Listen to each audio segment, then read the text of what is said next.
Good. Mayor's here already, it's already turned.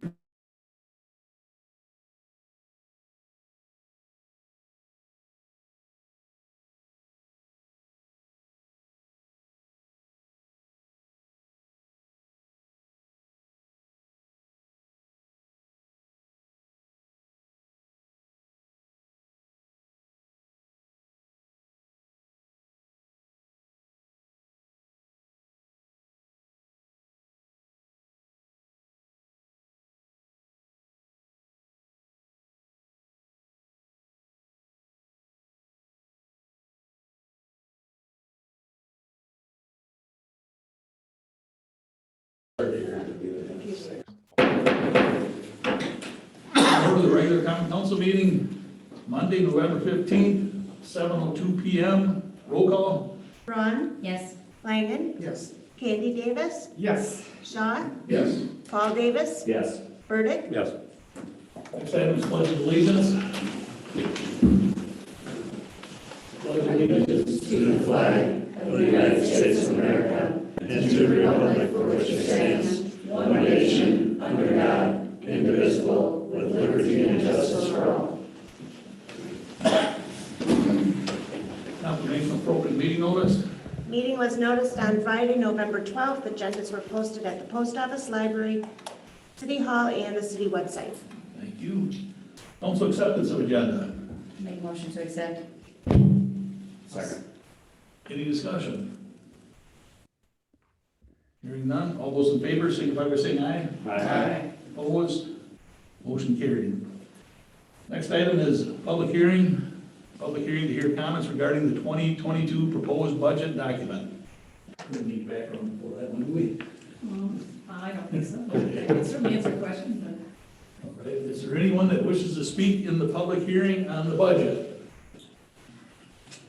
Okay, that makes that easy. We will close the public hearing and then move on to consider adoption of City of Edgerton Resolutions 2121, adopt the 2022 annual budget and establish the 2021 property tax levy for the City of Edgerton. Make a motion to approve. Second. Any discussion? Hearing none, roll call. Candy Davis, Yes. Langen, Yes. Shaw, Yes. Paul Davis, Yes. Burdick, Yes. Braun, yes. Motion passes. The discussion whether or not to move the agenda took longer than that. Right there anyhow. The next item is personal appearances for non-agenda items, which says limited to 3 minutes, but that's not what's on, listed on here. We don't take that into consideration too much. And Representative Don Brewing wants to give a couple of presentations for some Hometown Hero Awards. Okay, thank you, Mayor Lynn. Well, first of all, I am, in the assembly every year, we get to nominate or take nominations for Hometown Heroes. And we had 7 people nominated this year from across the 43rd. So I can only pick one. But I think all of them deserve some recognition. So I went to Whitewater, went to Foothill. I'm coming here tonight to recognize the people that were put up in your communities, because I think it's important that they get recognition. And so before I give those 3 commendations, I want to recognize Kelly Yoss first. Kelly represented Edgerton in the assembly on Thursday. I got to recognize Kelly in the assembly. She was up there with her group lobbying for the A-team, and so she's on Wisconsin Eye. And I know that her dad would be very proud of her, so I wanted to let the council know that she got to represent Edgerton Thursday in the assembly.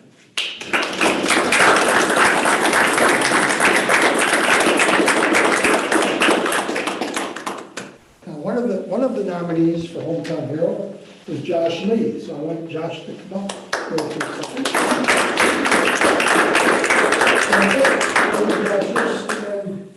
Like over in here, that way everybody can see a little bit, okay? You know, if you hold that.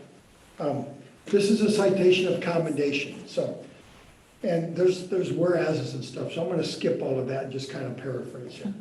On June 21st, 2019, Josh Lee received a call from a neighbor who had found her fiance unresponsive. Mr. Lee immediately went to the neighbor's home to assist. Following instructions from a 911 dispatcher, Mr. Lee performed cardiopulmonary resuscitation while Edgerton Fire District was en route. Mr. Lee's willingness and ability to render first aid without hesitation exemplifies caring and selflessness. Therefore, State Representative Don Gruink and Senator Janice Ringhead want to commend and thank Mr. Lee for his actions on June 21st, 2019. Josh, congratulations.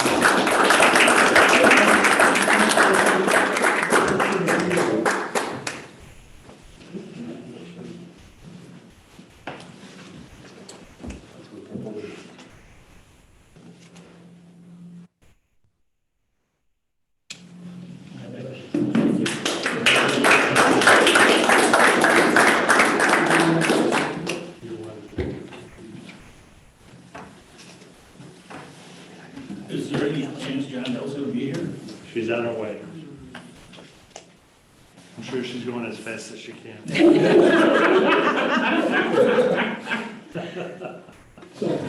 So we have a second one in Candy Jeffrey.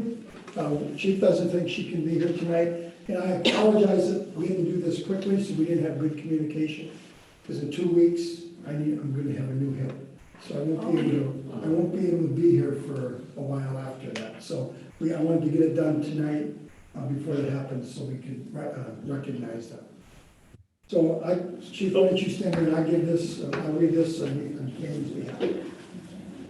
On June 19, 2019, Candy Jeffrey was working for the United States Postal Service in the city of Edgerton when she saw a person down on the sidewalk. She pulled over her postal vehicle and found the individual to be unconscious. Ms. Jeffries called 911 and began performing cardiopulmonary resuscitation on the man who was pulseless and not breathing. Ms. Jeffrey continued to administer CPR until Edgerton police officer Scott Cowden, Edgerton Emergency Medical Services, took over life-saving measures and transported the person to a medical facility. Ms. Jeffries' prompt response to the situation is a testament to her presence of mind and willingness to help fellow citizens in time of need. State Representative Don Gruink and Senator Janice Ringhead commend Candy Jeffrey for her actions on June 19, 2019, and thank her for her contribution to the community.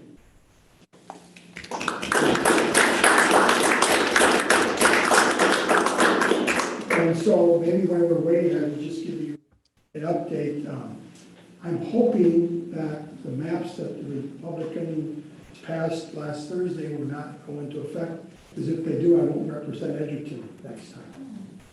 So they've taken 40,000 of my voters and moved them away from me. And I would be, most of my district would be in Jefferson County.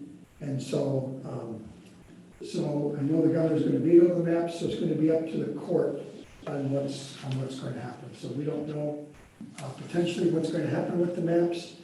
We know back in the 1960s when the maps weren't signed by the governor, they actually ran the next election with the old maps.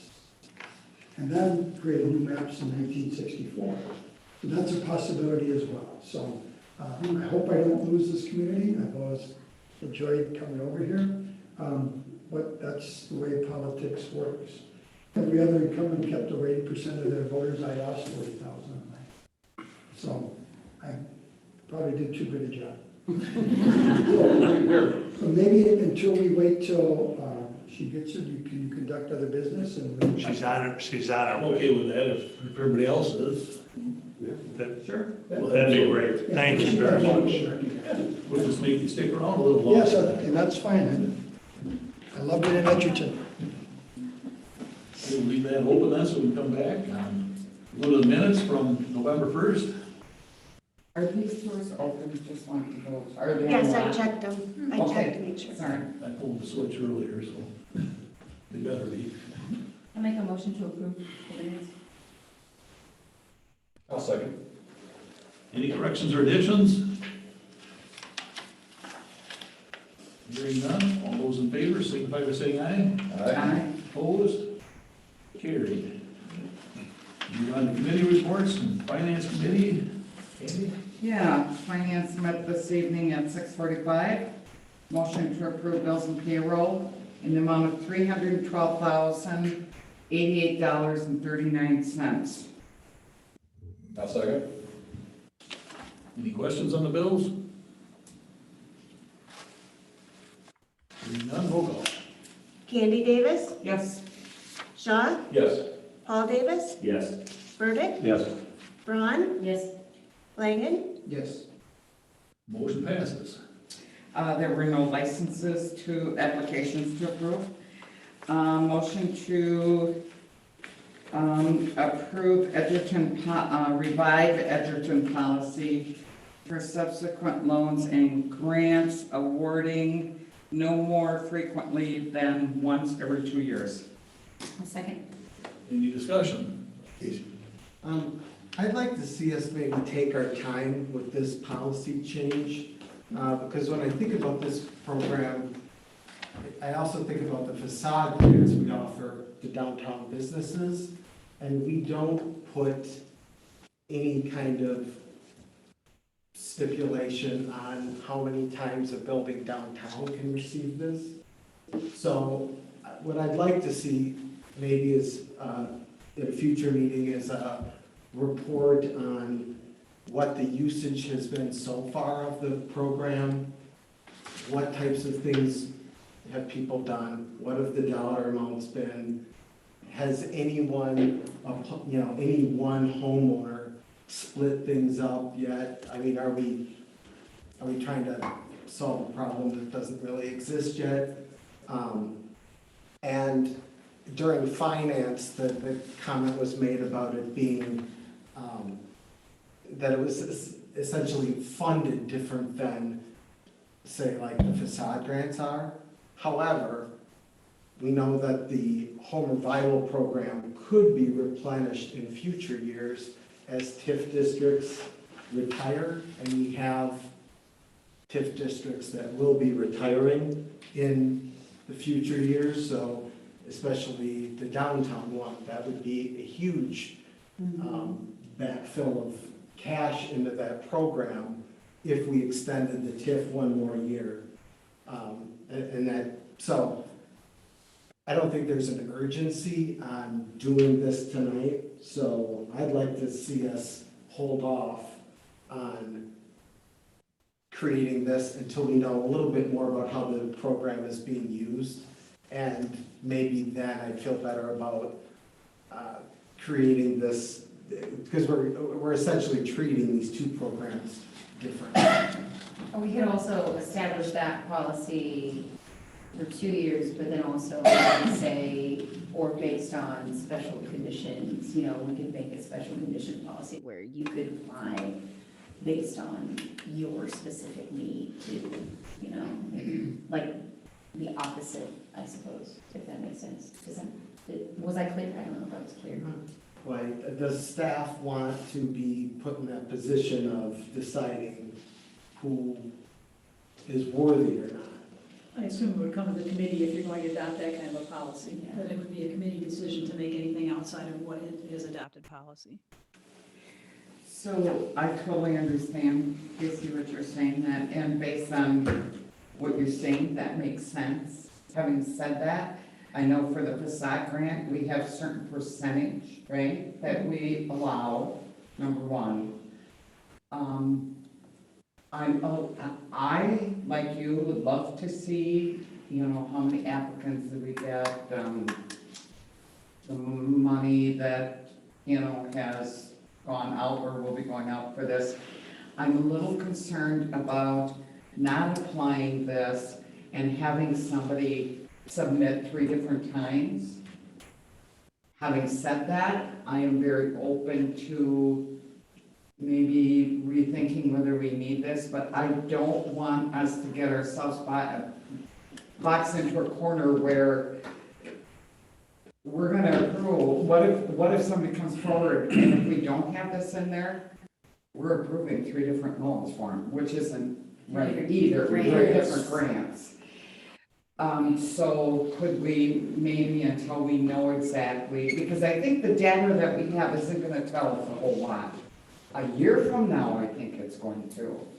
So could we say maybe something to the effect that if somebody comes with more than one request in a year that maybe it's, That's why I think Well, that, that- I think that was my point, if it's a viable request, that if it's more than one request, and it's justified in more than one request. yeah, but what makes it justified? I Well, think that's where when it we have gets- to figure out what those criteria are, you know? Remind me again how the grants work. Isn't it a cost share? It is 25, 75, 25 homeowner, 75 homeowner, 25 city.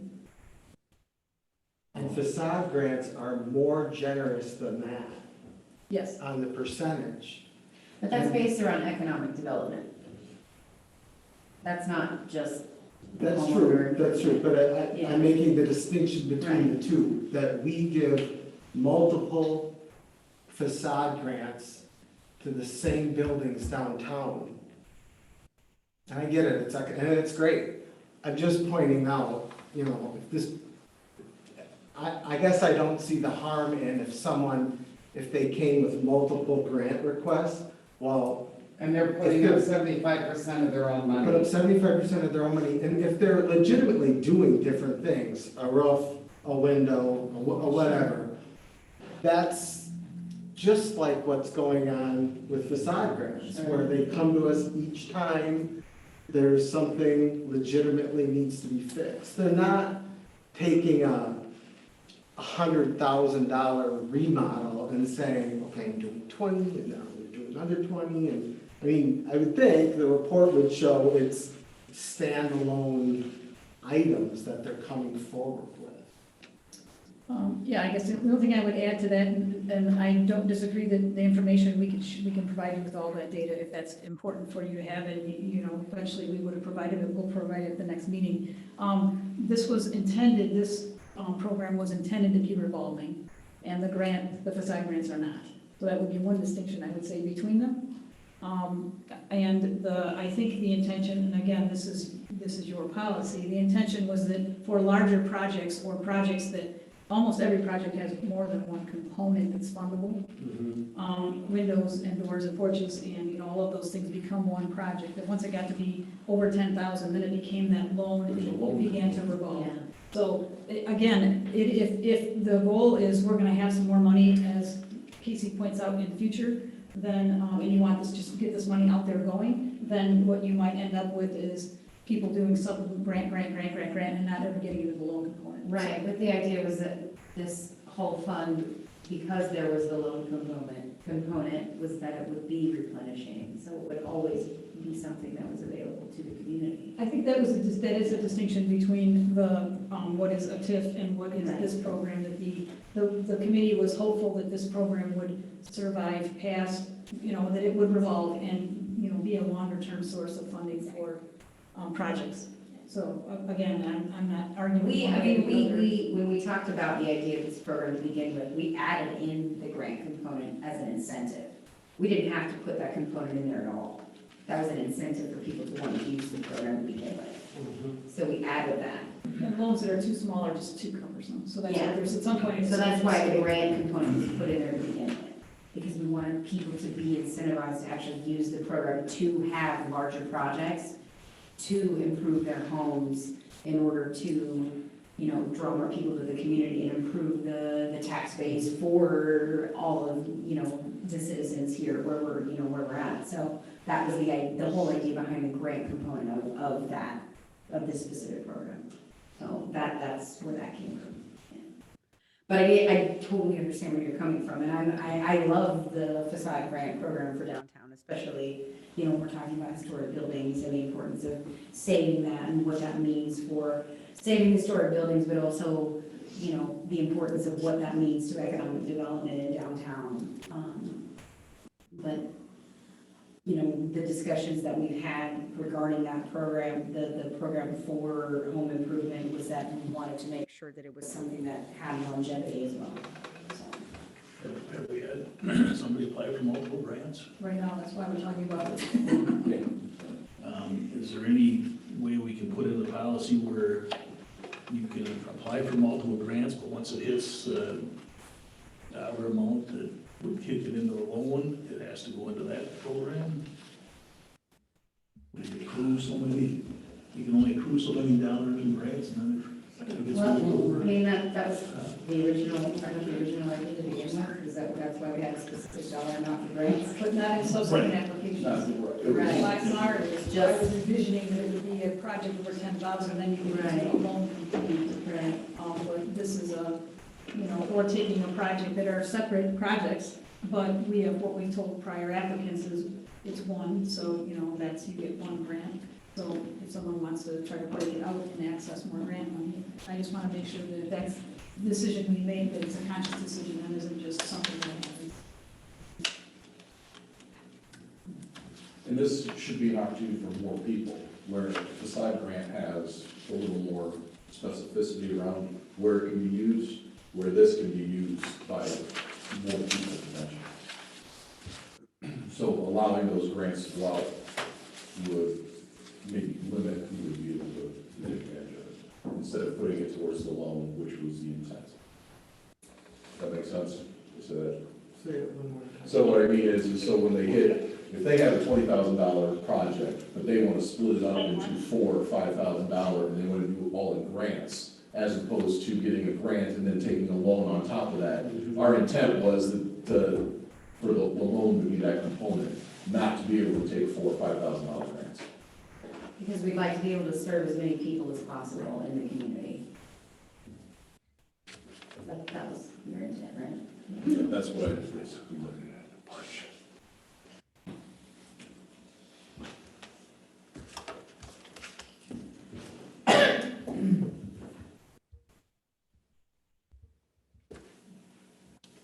So, Well, if your intent was to keep them from breaking one project up 3 or 4 different times and getting grants for each one, then why are we just saying one per 2 years? What if they have different projects? Explain that. We should combine. Then you're saying they should combine. Yeah. Well, how do you define a different project? My point. Like, I mean, somebody said windows, doors, porch, that doesn't sound like 3 different projects to me. That's a lot of gray, you're You right. can say, well, So- windows on the left side of my house and windows on the right, I mean, you know what I'm saying? Right. So How, what who we- defines what a different project is? And what we've said to people is if your project, you put your project all together, what the work you want to do is regardless of whether the pieces are related or not. If it's more than 10,000, you have an opportunity to apply for the loan. That's kind of what we've told applicants so far. But if someone is rather persistent in saying, I'm going to apply this month and I apply next month with the door and the next month the window, I guess we need some feedback from you regarding, again, it's your program to devise how you wish. So we want to make sure that you're making that decision. And that feels like they're manipulating the system as opposed to what the intent is.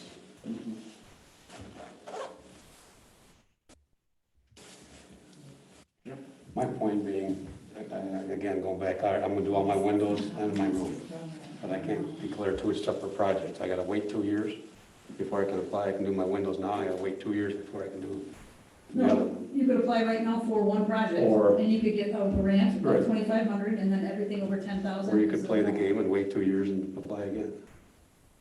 That would allow, what we're adopted right now, then that's correct. If what's being proposed right now were adopted, then that would be correct.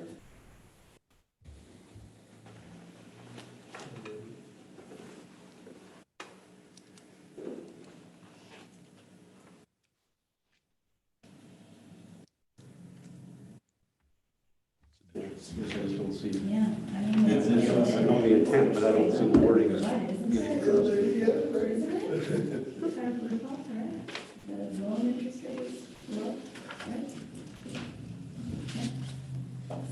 So if somebody wanted to do the grant thing that. I think it's important to note, we didn't have to include the grant component to this We did. program. It's done. That is an incredibly important thing to note. We added that as an incentive for this program for people to use. This program is something that other communities around the state use as a home improvement plan for their communities. We added the grant portion as something extra because we thought that it would be something that the community would want to use. Everything else is something that has been used by other communities in the area. Monona is one of, is one of the communities that we modeled off after. Let's not lose sight. What No, what I'm we're not- here I'm for not is to talking get right. houses, to get projects Jim, I'm not done. talking right. To get houses, no, but I'm saying, let's not lose sight of what we're here for. We're here to get Absolutely. the houses built or something done, to get Absolutely. projects, get them looking good, get the city looking good. Absolutely, Increase the values and stuff, yeah. okay? Absolutely. So let's We not have lose to sight of make what it we're here possible. We for. have to make it viable for as many people to be able to use. I'm not opposed to that Yeah. either. It was never meant to just be a I'm not grant just- program, I agree though. with I the- think that's important to remember. I agree with what It's not your meant to be intent. a grant program. It doesn't matter, it is. We already did it. It is there, whether you think it's a big plus or not. It's in there. We're gonna live with it, and we're doing it. So, I agree with what you're trying to do, but the 2-year thing just throws me off. If you wanna stop them from putting in for multiple for one project, fine. You can't do 2 windows, 2 windows, 2 windows, and, or whatever. But to say wait 2 years, so they only have enough to do whatever, you know, they apply. I'm not just saying, you're just saying a grant, or you're saying the grant combined loan has to be 2 years, or what are we saying? Grant and loan is what the current. Okay, so they get a lump sum this year, and they can do something, but now they get another lump sum next year, but they can't apply, they have to wait another 2 years, or they have to wait 2 years. Correct. You're going from projects to timelines, which to me doesn't, you know, I'm not gonna space out my stuff over every 2 years and do something just to, you know, get my house done. I wanna get it done, I wanna get it done. Right, then the argument would be then put it all in one project and take a loan. Because you can go up to $50,000 with a loan, you can get a very large Well, project. yeah, but if they're putting in for this stuff, most of them have $50,000 sitting around. Correct. This is, the whole point of this is to get, all right, I don't say lower income or whatnot, but get some of these homes looking good. Homes. Yeah, just like we are facades, grants and everything downtown, you want them looking good, so you want these places too, you want to, you know, improve it. Home values and the looks of the town and stuff. I'm not opposed to what you're basically saying, I just don't like the 2-year limit on, Then suggest something Anything. different than. Would it feel better if we did one a year versus one every 2 years? I don't see a problem with that. I mean, you're gonna do a project this summer, you'll do another project next summer. That's a good I'm compromise. not opposed to something else, like 2 years was suggested, like, Is that a good so suggest compromise? something different. Is that a good compromise, and then we come back next year, what did that look like? What does the program look like? 10 people did it each year, or only one person did it? I mean, I'm gonna go back to my original premise was just with a full report of how it's being used, and maybe just a little bit more time than it coming up tonight, maybe we'll make a better informed decision. Now, when we're talking about 1 year, well, to your point, any homeowner, I can only do so many projects to my house a year. I don't have 4 different things going on. I don't, you know, if I'm making plans for now, it's for the year. What are we gonna do this year? So to take it to down to 1, or we're missing the point. Most people are just budgeting on a yearly basis, especially if someone owns a more than. I think that the point is that we have to address this issue now, right? Well, just somebody has No, come up right. and put in 4 multiple applications for grants and just hit that figure so that they get grant money and not have to take a loan. So we have to address it. is that what is happening? That's what brought this to our attention, because we assumed it was covered in policy, and in fact, isn't. And instead, we've realized So- that we have a gray area that we didn't notice we had at first. So I want to make sure I understand, do we have a situation where an individual is coming with 4 different, they're applying 4 different times so they can get the grants? I'll put it this way, we've been asked by many people about how does the program work. So we describe it as, your project is what you're going to do with this project, and it's one project, even though if there are different pieces of it, if it's in excess of 10, you have access to a loan. So that's kind of how we thought about the program. There's at least one applicant now who's kind of wondering, okay, well, you know, I'm gonna make an application for a grant and several different grants at the same time. So that brings to our attention, you know, what was the intention of the committee? So I think we can hold on that, indicating that, well, we can't act on this until there's a policy decision made. So at the next meeting, we could have data for you if you wish, if that will help you make a more informed decision. Is inaction tonight gonna cost us $7,500 because there's 3 additional grants that would be outlaid? My opinion is that we would hold those applications and let the applicant know we're holding these for a policy decision by the decision maker, knowing that it's on your next agenda, if the mayor has it on the next agenda. So we would delay those until there's a policy decision. Okay. And what is the fund right now for, how much money is in this program? It's just under the 300,000 rates that we started with, and Yeah. I don't know, the bills maybe are 20,000 so far, would you guess? I'm not even sure, to be And honest. we've got a couple of loans that are bigger projects that haven't happened, but again, we can provide all that information in your next meeting.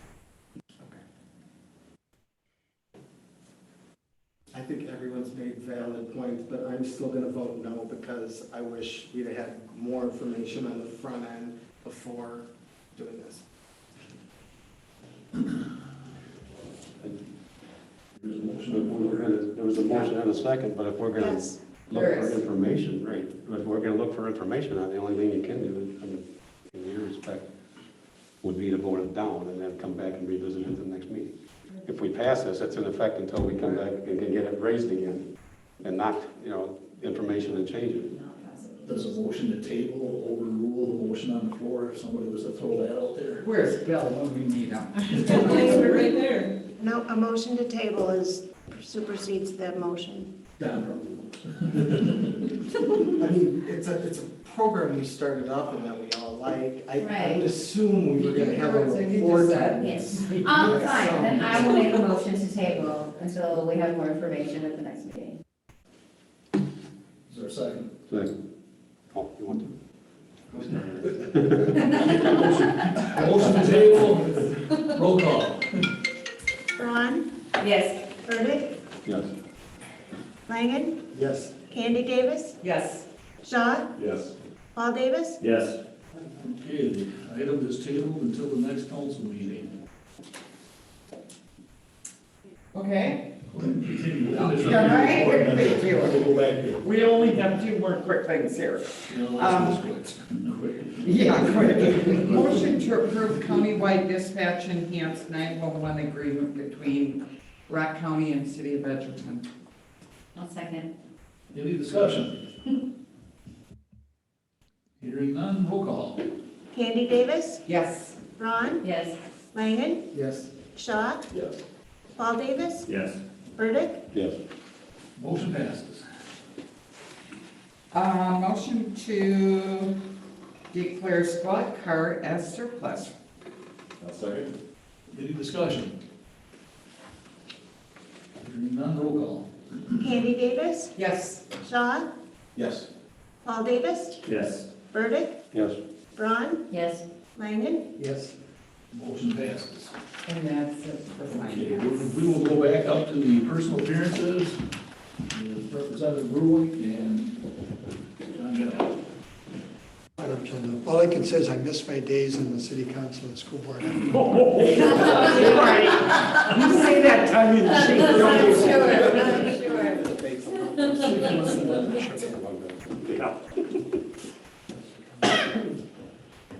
Might you know this? Makes you want to run for office. Right. So John Del Lawler coordinated the City of Edgerton's 2021 National Night Out event, an annual community building campaign which promotes relationships between the community and the police. John Del committed her time and energy and used her expertise to organize a successful and well-attended event. She provided attendees with information, planned the event venue, and united everyone who was involved in the event. The event involved numerous other organizations, each of which John Del dedicated her time to contacting and requesting their involvement and contribution. John Del communicated the event's expectations and prepared the organizations for participation in the event. John Del's hard work made the 2021 National Night Out event a resounding success. Her work provided residents of the city of Edgerton and communities in Rock County an enjoyable opportunity to unite with law enforcement and build neighborhood camaraderie.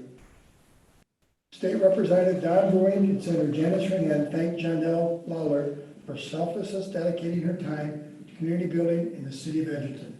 And I must say, I was one that she communicated with all the time.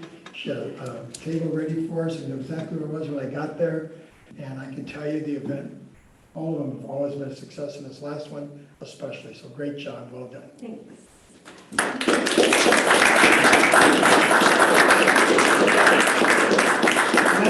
I'm Josh, and I'll get the other, and can we get all of us in one picture?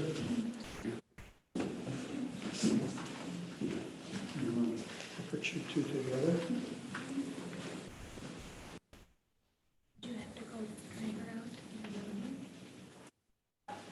Sarah, you want to be in the background? Not really. This is going on down her wings. I'm gonna stop you now and see if we know.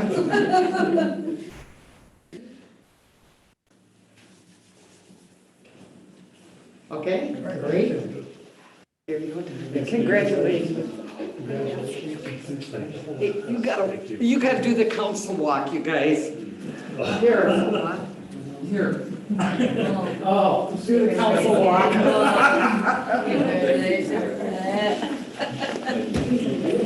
go do the council. Thank you for saying.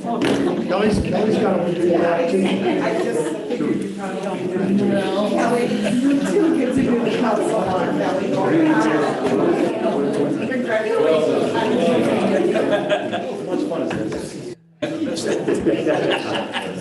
Let's hope it's quiet. Yeah. Don't ever worry about that. He's never leaving this place. No,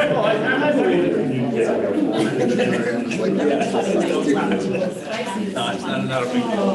Not a big deal.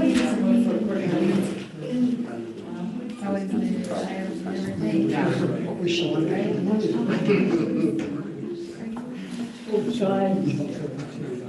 Okay, let's continue here. Anything from utilities? Utility met last week, Monday, I believe. Basically, most of the meetings surrounded, discussion and probably future policy consideration of allowing credits for those establishing new lawns and, filling swimming pools. There's gonna be some more stuff, probably much more well defined on those two areas, coming in the future. Personnel, anything? Yeah, personnel met this evening at 5 o'clock. This is a quick heads up on a future council agenda. You will see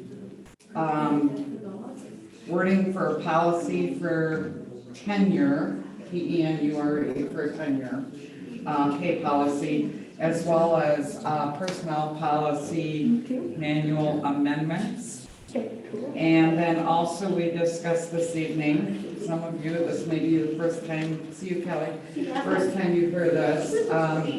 We did have a discussion on reorganization of City Hall clerk and treasurer's positions. Cindy Hegland will be retiring sometime in the near future, maybe spring, we're not exactly sure when. So we're hopeful never, but we are discussing her position as clerk treasurer and looking at, since this is not real common that both those positions are combined into one, we're talking about looking at separating those two positions and having a clerk and then having the treasurer. Both of them would not be full-time, but that's all the stuff that we're looking at. So, looking at also promotions within, possible promotions within for the clerk position, and then advertising for a part-time treasurer position. So, it's still in the works, but we had a lot of discussion about that tonight. So that's it for personnel. Thank you. Anything from Public Works? Public Works met November 3rd. We approved the Dane County Natural Hazard Mitigation Strategy and passed it on as brought up by staff. And we also discussed speed controls for South Main Street, primarily by the cemetery. Several options were discussed, and the staff, chief, and Howard are all looking into the various plans that we laid out, and there's no immediate hurry on it, considering it's all torn up anyway, so we just pass it on to the next meeting. They'll come up with data for options. That's it, only two things. Thank you. Speaking about tore ups, do we have any idea when they're gonna pave out there? The tentative plans are Friday Okay. Weather or Saturday. They're both supposed to be dry, but they're both gonna be very cold. Yeah. We'll So if see. they're paving Friday, that means it's gonna be open when?